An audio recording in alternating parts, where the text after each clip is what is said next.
ভোর ৬টা তখনও পেরোয়নি। ঢাকার আকাশে কুয়াশার চাদর ঝুলে আছে, যেন প্রকৃতিও আজ নিঃশব্দ হয়ে গেছে।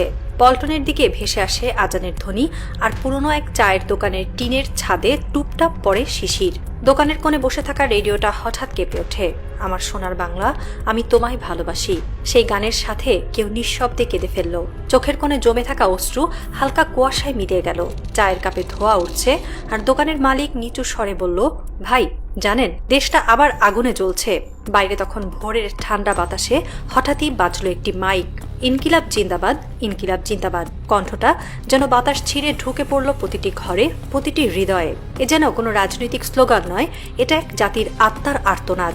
ঢাকার প্রতিটি গলি যেন আজ জানে এক নতুন অধ্যায় শুরু হচ্ছে, যেখানে শব্দ হবে গুলি নয়, শপথের। যেখানে পতাকা হবে শুধু কাপড় নয়, এক জীবন্ত আত্মা।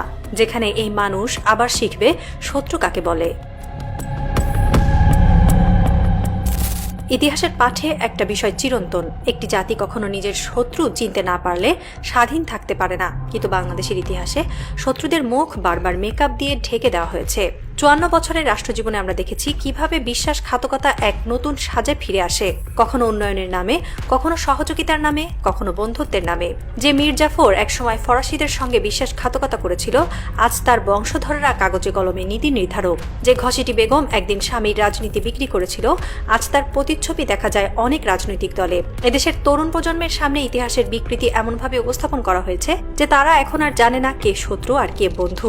ইতিহাসের পাঠ্য বইয়ে বিশ্বাসঘাতকতা গোপন করা হয়েছে উন্নয়নের নামে, ফলে শত্রু চেনার ক্ষমতাই হারিয়ে গেছে জাতির। বাংলাদেশের বুদ্ধিজীবীরা ইতিহাসের পাঠ বদলে দিয়েছে। তারা শত্রুর নাম মুছে ফেলেছে আর বীরদের নামকে বিতর্কে ছেড়ে দিয়েছে।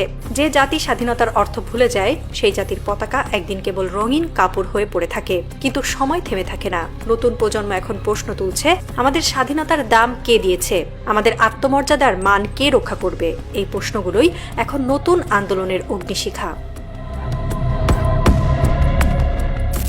আজকে বাংলাদেশে সবচেয়ে ভয়ঙ্কর শক্তি হলো না বন্দুকধারীরা, না যারা কলম ধরে, যারা নিজেদের সুশীল সমাজ বলে কিন্তু সত্যের পাশে দাঁড়ানোর সাহস রাখে না। এই কথিত বুদ্ধি বেশারা জাতিকে শিখিয়েছে কিভাবে মাথা নিচু করতে হয়। তারা শিখিয়েছে শত্রুকে সমঝোতার টেবিলে বসাও, কারণ আপোষ করাই আধুনিকতা। অথচ ইতিহাস জানে যে জাতি আপোষের রাজনীতি করে সে জাতি একদিন মানচিত্র হারায়। এই সমাজে এখন নিরপেক্ষতা নামে চলছে নতুন ষড়যন্ত্র। তারা বলে সবাই ভুল, কেউই ঠিক না। কিন্তু এই ভ্রান্ত নিরপেক্ষতা আসলে শত্রুর পক্ষে দাঁড়ানো, কারণ নিরপেক্ষতার মুখোশে তারা রক্ষা করছে দাসত্বের বীজ। আজ টেলিভিশনের পর্দায় তারা উন্নয়নের গল্প শোনায়, আর পরদিন সেই গল্পের পেছনে সই হয় নতুন দাসত্বের চুক্তি। এই গোলাম মিডিয়ার গলিত বাণীতে বাংলাদেশের আত্মা প্রতিদিন অপমানিত হয়। বুদ্ধিবেশার এই শ্রেণী কেবল নীরব নয়, তারা সক্রিয় সহযোগী। তারা জানে কখন চুপ থাকতে হয়, কখন হাসতে হয়, কখন ক্ষমতার সামনে নত হতে হয়। তারা কেবল ইতিহাস বিক্রি করে না, তারা ভবিষ্যৎ বন্ধক রাখে। রাজনীতি এখন আর জনসেবা নয়, এটা এক কূট ব্যবসা, যেখানে আদর্শ বিক্রি হয় আর বিশ্বাসঘাতকতাকে বলা হয় ট্র্যাজেডি। একসময় রাজনৈতিক নেতারা জেলে যেতেন আদর্শের জন্য, এখন তারা বিদেশে যান বাণিজ্যের জন্য। তাদের হাতে নেই স্বাধীনতার মন্ত্র, আছে চুক্তির ফাইল। তারা মাটির দাম জানে না, কেবল জানে মুদ্রার বিনিময় হার। উসমান হাদি একদিন বলেছিলেন, ক্ষমতা মানে দায়িত্ব নয়, আজ এটা লুটপাটের কোম্পানি। এই দেশে এখন রাজনীতি মানে ক্ষমতার সিঁড়ি। যে যত বেশি দাসত্বে পারদর্শী সে তত বেশি সফল রাজনীতিক, কারণ এই দেশের স্বাধীনতার মাপ এখন টেন্ডারের পরিমাণে মাপা হয়। এই দালালি রাজনীতিতে আদর্শ হারিয়ে গেছে। যারা একসময় মুক্তিযুদ্ধের পতাকা হাতে নিয়েছিল, আজ তারা সেই পতাকা বিক্রি করে নিজেদের বংশের উন্নয়নে ব্যস্ত। আর সেই শূন্যস্থান পূরণ করছে বিদেশি প্রভাব, বিদেশি অর্থ, বিদেশি এজেন্ডা। দিল্লি একটা শব্দ, কিন্তু এতে লুকিয়ে আছে এক উপনিবেশের নকশা। এটা কোনো দেশ নয়, এটা এক মানসিক দাসত্বের ব্যবসা। আজ বাংলাদেশের বন্দর, জ্বালানি, নদী, রেল সবখানেই আছে সেই ছায়া। চুক্তির নাম দেওয়া হয়েছে সহযোগিতা, কিন্তু বাস্তবে এটা হলো আত্মসমর্পণ। দিল্লি জানে বাংলাদেশের রাজনীতিবিদরা দুর্বল, তাদের কিনতে হলে বন্দুক লাগে না, লাগে ডলার আর পদক। তারা জানে এক কাপ চায়ের টেবিলে বাংলাদেশকে বিক্রি করা যায়। উসমান হাদি বলেছিলেন, আজাদির লড়াই মানে শুধু বিদেশি শক্তির বিরুদ্ধে নয়, এটা নিজের ভেতরের গোলামি ভাঙার লড়াই। তিনি বুঝতেন দিল্লি কখনো অস্ত্র নিয়ে আসে না, তারা আসে হাসি নিয়ে, সভার আমন্ত্রণ নিয়ে, কিন্তু সেই হাসির আড়ালেই থাকে শৃঙ্খল। আর যাদের মুখে মৈত্রী, তাদের চোখে লুকোনো আছে আধিপত্যের তৃষ্ণা। তারা চায় বাংলাদেশ যেন সবসময় ছোট থাকে, অর্থনীতিতে, সামরিক শক্তিতে, এমনকি আত্মবিশ্বাসেও। এই মৈত্রীর রাজনীতি আসলে নতুন উপনিবেশের নীল নকশা, যেখানে স্বাধীনতা থাকবে মুখে, কিন্তু সিদ্ধান্ত থাকবে দিল্লিতে।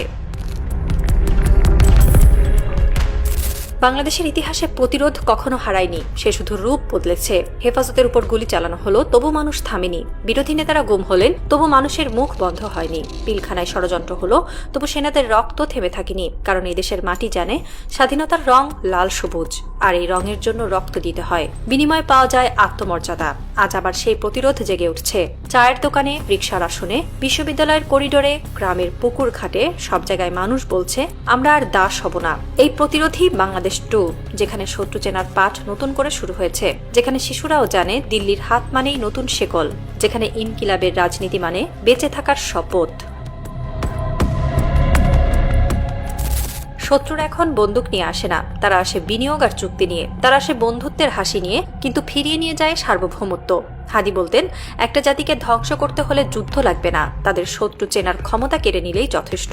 এই কথাই আজ বাংলাদেশের জন্য সবচেয়ে বড় সতর্কবার্তা। আমরা যতদিন শত্রুকে চিনব না, ততদিন আমাদের পতাকা থাকবে, কিন্তু আত্মা থাকবে না। তবুও এই দেশের মানুষ থেমে নেই। একটা প্রজন্ম আবার জেগে উঠেছে, যারা ইনকিলাবকে গান বানিয়েছে, যারা রক্তের গন্ধে চিনে নেয় মিথ্যার খবর। তারা জানে যদি আবার দিল্লির ছায়া নামে, তবে পতাকা মাটিতে পড়বে না, কারণ লক্ষ্য উসমান হাদি জন্ম নেবে। দুপুরের রোদে এখনো কুয়াশা লেগে আছে। একটা মাঠে কয়েকজন শিশু লাল সবুজ পতাকা ওড়াচ্ছে। দূরে বসে আছেন এক বৃদ্ধ শিক্ষক, চোখে তার জল, ঠোঁটে মৃদু হাসি। এক কিশোর জিজ্ঞেস করলো, স্যার, উসমান হাদি কে? শিক্ষক চুপ করে রইলেন কিছুক্ষণ, তারপর বললেন, যে মানুষ আমাদের শত্রু চিনতে শিখিয়েছিল আর ভালোবাসতে শিখিয়েছিল এই দেশকে। রোদটা এখন আর উজ্জ্বল নয়, তবুও পতাকার লাল অংশটা আগুনের মতো জ্বলছে।